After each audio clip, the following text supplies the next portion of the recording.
The whole thing is that writing still stays the same. Everything still has to be written. There's only so much pictures can do. And whether it's in social media or digital media or on the website or brochures or bios or practice areas, it's all, to me, it's all advertising.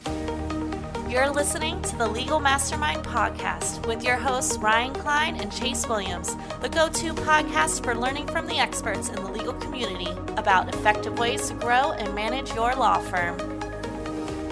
Yeah, I am by training a madman. If you ever saw that show, or many people have seen that show. I actually worked on Madison Avenue, the actual street, for Young and Rubicam in that organization, which is still around. They're not on Madison Avenue anymore. And so I was trained by those, the Don Drapers of the world. And if you remember Peggy, the copywriter on the show, basically I was trained by her when she got a whole lot older. Most of the people who trained me most of the people in that show were heading towards retirement by the time I came into the business.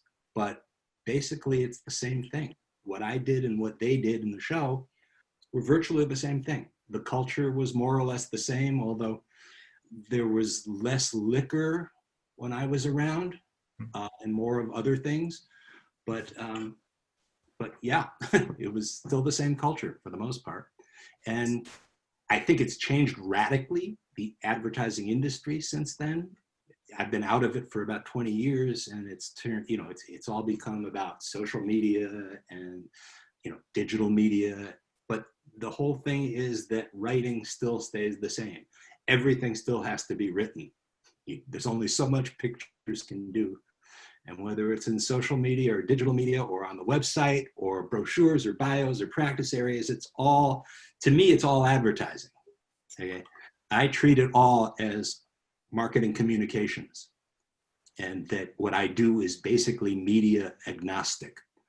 What I found out really early on in my career is that if the writing's good, everybody looks good, and if the writing's bad, everybody looks bad. Again, I love design. I love art directors. I love designers. I really appreciate what they do, but they get all the money from the law firms. People pay thousands and thousands for design, and they just skimp on the writing. And to me, it's crazy because lawyers are word people, right? I mean, everything they do is about words. Almost nothing is about pictures, except, maybe in a courtroom when they put on an exhibit of some sort. So it always kind of mystifies me that the skimping is done on the writing and all the money goes into design. Sure. So you said people are skimping on the writing. And so your focus right now, it looks like it's around helping lawyers develop the practice areas they're in, their biographies, possibly putting together some case studies, and then creating articles and posts, correct? Less of that, but the first three, yeah. And sometimes often it's dragging them kicking and screaming into it too, because while they are word people and lawyers are generally quite good writers, they have no clue about marketing writing or advertising or anything like that. They write in a very stereotyped way. And, if you try to write any other way, or if you try to inject some branding into them, they resist. It's hard to say why that is, but there's something about lawyers that's just wired into resisting anything having to do with marketing, anything having to do with advertising. They just find it distasteful. They kind of take an attitude, frankly. That said, I do have some great conversations with lawyers, and I tape them and I, turn them into bios. And they're usually very outgoing, and I learn a lot from them. It's only when I put it in writing that I get this pushback that says, they say, "Oh, that's not what I said. What are you talking about?" So that's an odd part of what I do, but it happens a lot. I would say of the bios I write, 80% of them go through unscathed. 20% or 20% or less, I'd say, the lawyer won't take it at all. He just wants nothing to do with it. He or she, I shouldn't say that. So it's, it gets frustrating, but it's also fun at the same time. I prefer practice areas to bios because, the bios, they're much more sensitive for some reason. Practice areas, they give me a little more latitude, And I'm always struggling to try and bring more style to the writing. I mean, I have a lot of stylistic levels I can go to, starting with deadly dull, which is what most lawyers tend to want, and going on up to, or down, depending on how you put it, to, real bodice rippers, but you never see anything all that interesting in terms of style on a law firm website. And that's not just the writing, even the visuals, the design. There's very little adventurous in it. Just interrupt me anytime here if you got another question. Oh yeah, absolutely. I was going to go from that, and I was just going to ask you from your professional experience doing this for a long time, just what is it? What are the first things that stand out about lawyer websites or law firm websites where you're just like, this is just subpar constantly? What are the things that really stand out to you? There's almost never any branding evident or brand messaging evident. People think branding, marketing departments in law firms also are a little behind. Not all of them, but some of them, in terms of what branding means. A lot of them think a logo is a brand, which is and it's anything but. A logo is just like one tiny element that's not even very important, frankly, as far as I'm concerned. So I go to a law firm website and I inevitably see, what do you call them? The carousels, the 5 pages that cycle through, and they usually have something about their chambers rating, which nobody cares about. That's well documented. That the chambers stuff, all the stuff is that you see on a lawyer website, on a law firm website, is for the most part talking to themselves, lawyers talking to themselves, as opposed to talking to their clients or their prospects.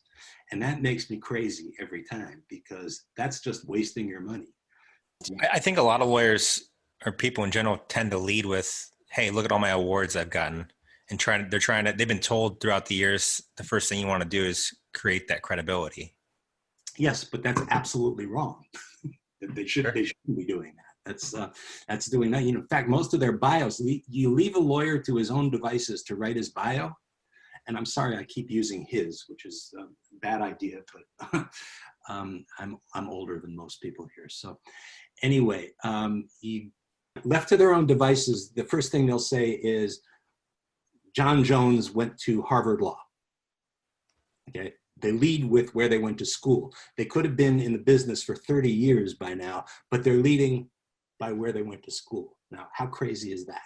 They'll also lead off with, John Jones is a partner and managing partner at the firm of blah, blah, blah, blah, blah, which is all stuff in the headline, in the header already. So why would you waste that space talking about, the firm you're with?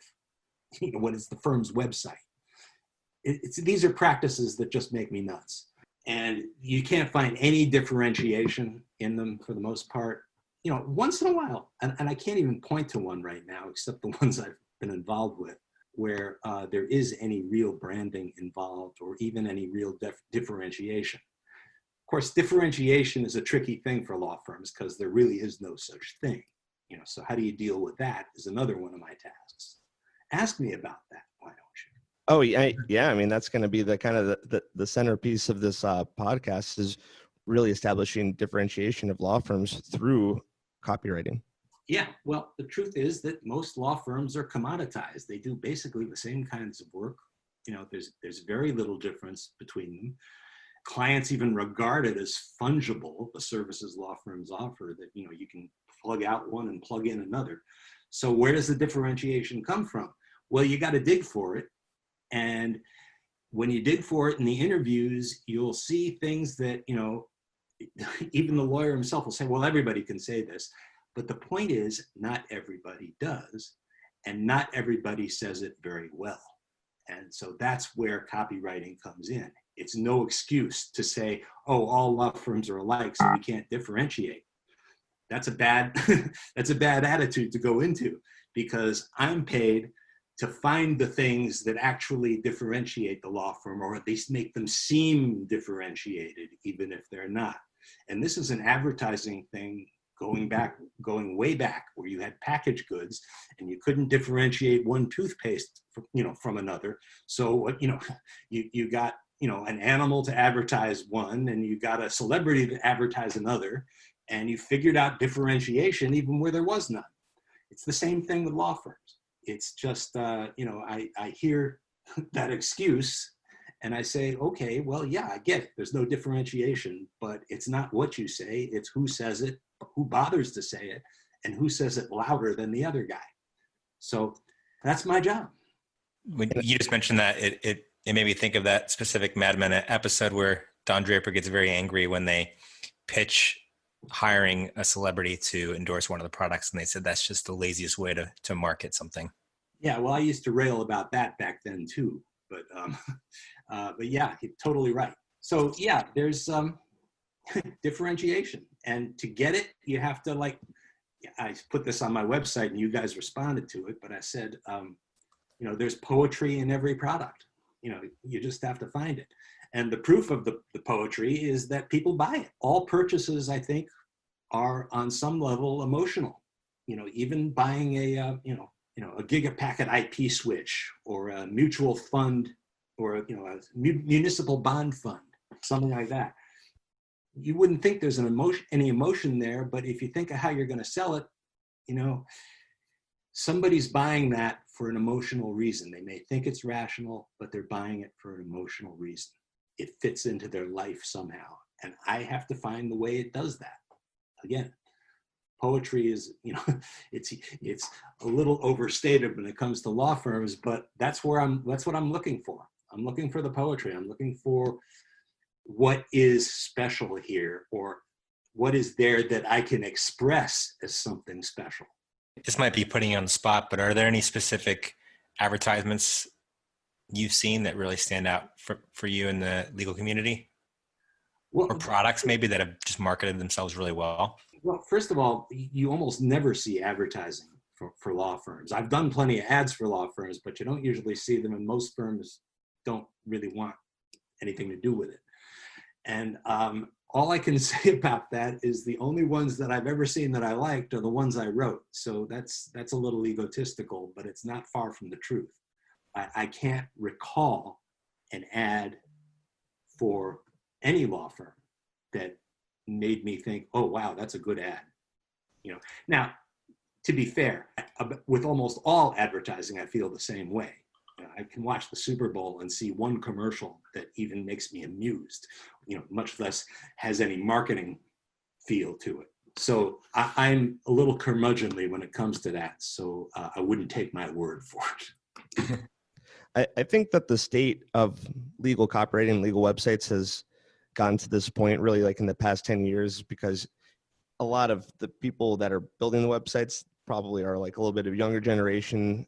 They're kind of looking for, different, they think that this is the new way, the new age, the new approach to doing it. And then, you have some that build it, then you have other people that look to that. And then all of a sudden that becomes the standard. And before you know it, you have the emphasis on the accolades and the awards instead of the story and deeper meaning that you describe. And then that sets the new standard. So that being said, do you feel like if people were to reflect and kind of go back to roots and reflect how it was done maybe even decades ago, that would present itself as actually a big opportunity? Well, yeah, but keep in mind, we were trained. The people you're talking about, the web designers, they came in and they took all that business, but they didn't have any marketing chops at all. They still don't, for the most part. Now, that's a little unfair because, legal marketing has evolved quite a bit even in the last decade. And, it's not just the designers, or not just the web designers getting into it, or the web developers, but, they're bringing marketing people and real design people in. Well, I'm saying that you're making another great point, is because you're having people that could arguably be good, talented web developers that also are well, at the same time, how hard could copywriting be? And then they're kind of hey, we can build a website. Why don't we just run the copy too? And then unfortunately, people look at the website's great, but then the copy is kind of overlooked, but then it still kind of indirectly becomes the standard. And then people look at that. And then all of a sudden copywriting, people think that they're doing it the way it should be done, but they don't realize that it's hey, by the way, this copywriting is probably very lazy, and your people that are doing it aren't particularly talented. So what happens is that becomes now the standard. So it means that all the websites that people are looking for or are looking at nowadays, they think that's the standard for copywriting when it's absolutely not, because the emphasis and the direction is all wrong. So doing it the way we're discussing, how it was done perhaps decades ago, with more of the story and more of the emphasis on deeper meaning, could be a huge opportunity for a lot of people. Yeah, but that hasn't changed. I mean, it really hasn't. Yes, we were trained to do it, but the same skills apply today. It's just a matter of who's doing them. If it's a web designer, or if it's a web developer doing the copywriting, it's going to look like or sound like or feel like a web designer did the copywriting. Yeah, it's not like it was so much better back then. It's just that it was more focused. The principles of advertising have not changed. You still need to find a target audience, and identify one. You need to figure out what they're thinking now, and hopefully, empathize with that, and then find out and then figure out what you want them to think. And you do that through a lot of tools, words. You do it through messages and strategies, and yeah. So basically, that's there are pretty much three ingredients. One is the targeting, one is the messaging, and making sure that you have both substance and style. It's not enough to just have substance. You're never going to get away with just style, but you need both. It's what you say and it's how you say it. I mean, you can say something really brilliant, but if you can't say it brilliantly, nobody's going to listen. I think it was David Ogilvy. Does that name ring a bell? He's kind of the patron saint of copywriters. He's long dead. Ogilvy and Mather was his agency. He said nobody was ever bored into buying anything. I think about that every day in what I do. You definitely made a point, and I completely agree that you're saying, like, people think that letterhead and logos are their brand and all their branding, which isn't even remotely the case. And so how does it expand or extend into copywriting? Understanding what a brand is a little tricky, because everybody has a different definition of brand. But to me, it's always been a brand is the set of promises that you put out to the world. They're outward facing. You have a brand. Every law firm has a brand, whether they like it or not. I've had people, I've had a marketing director tell me, at a law firm, say that call it the B word. He just didn't want anything to do with it. But the fact is, you've got a brand, whether you like it or not. Everything, your track record, your sweet spots, your shortcomings, they're all out there in the marketplace already. You have a brand already, all right? But if you're not going to tend to that brand, then the market will tend to it for you. That's where I come out with branding. And I've had people tell me it's call it the B word. It's just like anathema to it. Yeah, I had one last question, but I don't know if it's worth exploring, because it's interesting as from where we're at, and people that work with lawyers and work on their websites, and they develop content plans. A lot of times they're calling them content marketing or content creators or content writers, which is different from a copywriter. So what do you think does it create, you think, for you, like a schism if you're constantly calling people like that create the content writers as opposed to a copywriter? Do you view that differently, and then the approach and the mentality of what's on the website changes because of that distinction?